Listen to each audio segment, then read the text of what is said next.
Assalamualaikum warahmatullahi wabarakatuh. Kami dari kelompok 4 akan menyampaikan presentasi kami dengan topik elastisitas permintaan dan penawaran. Konsep elastisitas permintaan. Elastisitas memiliki makna bahwa perubahan harga memberikan pengaruh terhadap jumlah permintaan. Sedangkan permintaan dikatakan elastis apabila perubahan harga yang sedikit saja menyebabkan jumlah perubahan permintaan yang sangat besar. Namun sebaliknya, permintaan dikatakan tidak elastis apabila perubahan harga terjadi namun jumlah permintaan relatif tetap. Kemudian ada faktor-faktor yang mempengaruhi elastisitas permintaan. Yang pertama yaitu ada barang substitusi, artinya barang pengganti. Semakin banyak barang pengganti, maka semakin kecil elastisitasnya. Sedangkan semakin sedikit barang pengganti, maka semakin besar elastisitasnya. Yang kedua yaitu jumlah pendapatan. Orang yang memiliki pendapatan yang besar, perubahan harga tidak memberikan pengaruh terhadap jumlah permintaannya. Artinya, semakin besar pendapatan, semakin kecil elastisitas. Namun, bagi orang yang berpenghasilan sedikit, ketika terjadi perubahan harga, akan mengurangi jumlah permintaannya. Jadi semakin kecil pendapatan permintaan maka semakin elastis. Yang ketiga yaitu jenis barang. Barang primer memiliki elastisitas permintaan yang kecil, sedangkan barang sekunder atau tersier memiliki elastisitas yang berpendapatan relatif besar. Barang primer seperti kebutuhan pokok walaupun terjadi perubahan harga jumlah permintaannya relatif tidak banyak berubah karena memang sangat dibutuhkan. Yang keempat yaitu jangka waktu analisis. Semakin panjang jangka waktu analisis, hasil analisisnya akan menunjukkan elastisitas yang kecil. Namun sebaliknya, semakin pendek jangka waktu analisisnya, maka hasil analisis menunjukkan elastisitas besar. Kemudian ada jenis-jenis elastisitas. Yang pertama yaitu barang yang memiliki elastisitas permintaan atau kurva permintaan elastis. Ciri utamanya, nilai koefisiennya ID lebih besar 1. Yang kedua, barang elastisitas uniter atau kurva permintaan elastisitas uniter atau ID sama dengan 1. Artinya, yakni ketika jumlah permintaan turun 50, menunjukkan harga naik 50. Perbandingan antara perubahan harga dan permintaan sama persis. Yang ketiga yaitu permintaan elastis sempurna. Walaupun harga tidak berubah, namun jumlah permintaan berubah-ubah sesuai dengan kondisi. Kemudian yang keempat ada kurva permintaan inelastis. Artinya perubahan harga tidak berpengaruh terhadap perubahan jumlah permintaan. Ciri utamanya nilai ID lebih kecil dari 1.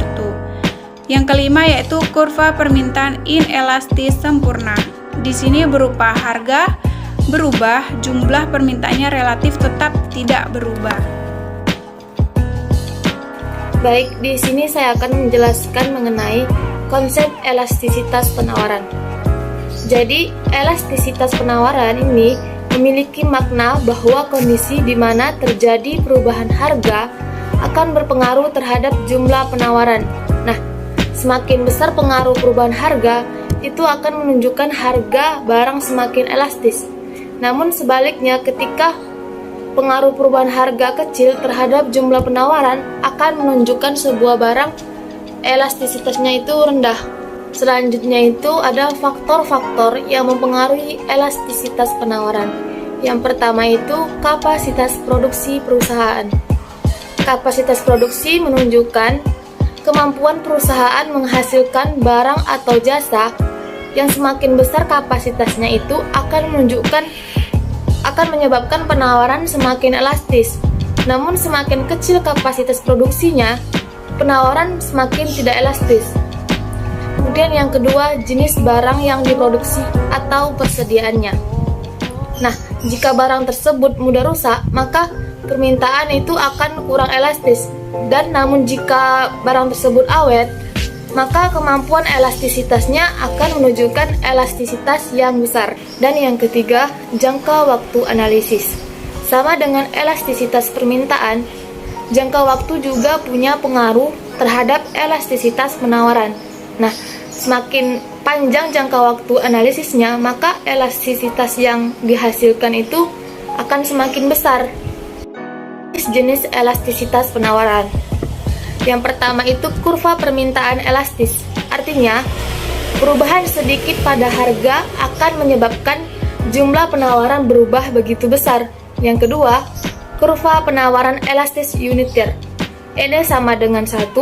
Di sini persentase perubahan harga sama persis dengan persentase perubahan jumlah penawaran.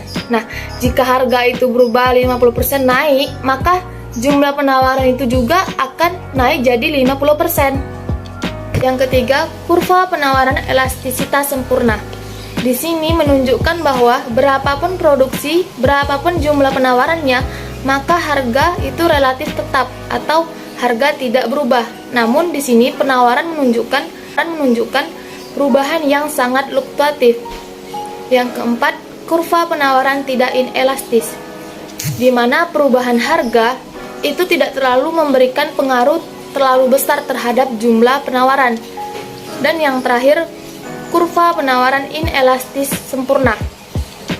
Walaupun harga berubah, namun jumlah penawarannya itu tetap tidak akan mengalami perubahan. Aplikasi permintaan dan penawaran.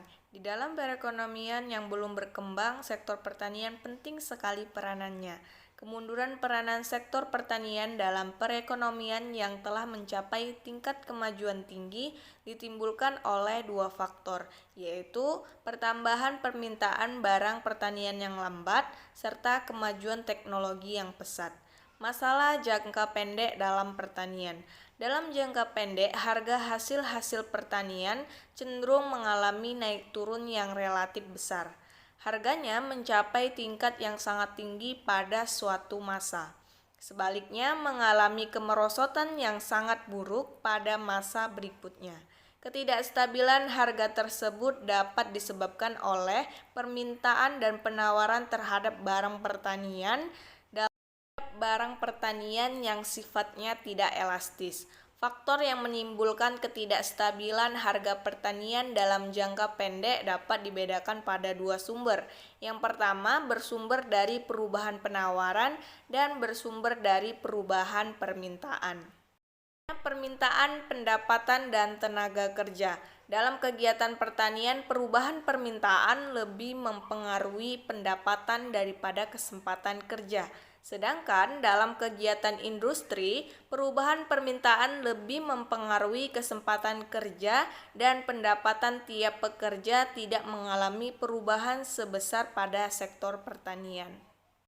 Stabilkan harga pendapatan pertanian. Untuk menstabilkan harga dan pendapatan produsen, hasil pertanian dilakukan dengan campur tangan dalam penentuan produksi dan harga. Campur tangan itu dapat dilakukan dengan 3 cara, yakni: 1. Membatasi tingkat produksi yang dilakukan tiap-tiap produsen. 2. Melakukan pembelian barang yang ingin distabilkan harganya di pasaran bebas. 3. Memberikan subsidi kepada para produsen apabila harga pasar lebih rendah daripada harga yang dianggap sesuai oleh pemerintah. Selanjutnya, kebijakan harga maksimum.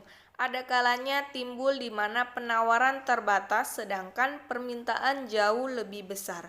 Dalam pasar bebas, keadaan seperti ini akan menyebabkan harga keseimbangan mencapai tingkat yang jauh lebih tinggi dari harganya yang wajar.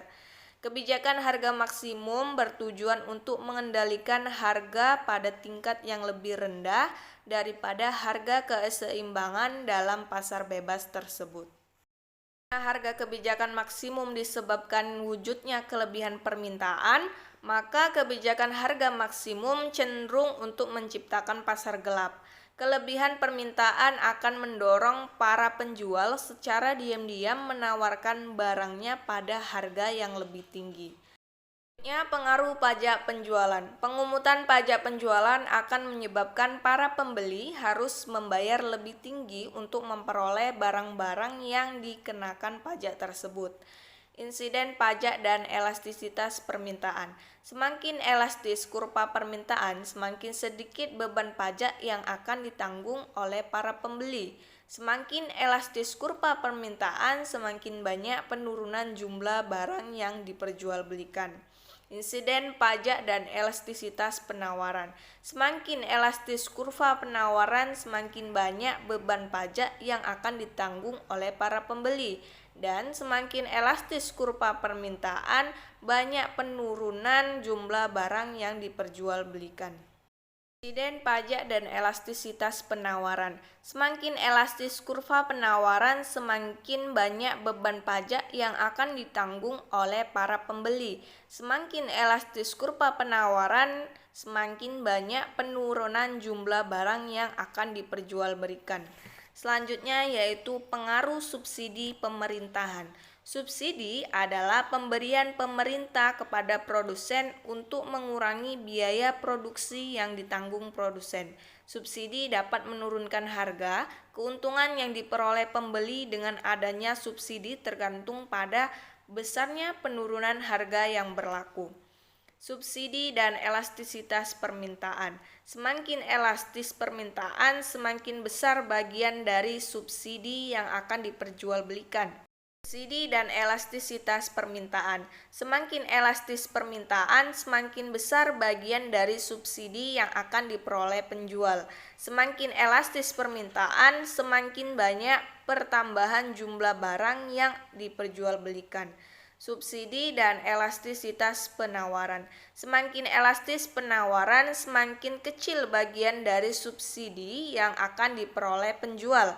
Semakin elastis penawaran, semakin banyak pertambahan jumlah barang yang diperjualbelikan. Baik, terima kasih atas perhatiannya. Mungkin inilah yang bisa saya terima kasih atas perhatiannya. Mungkin inilah yang bisa kami sampaikan dari kelompok 4. Saya akhiri. Wassalamualaikum warahmatullahi wabarakatuh.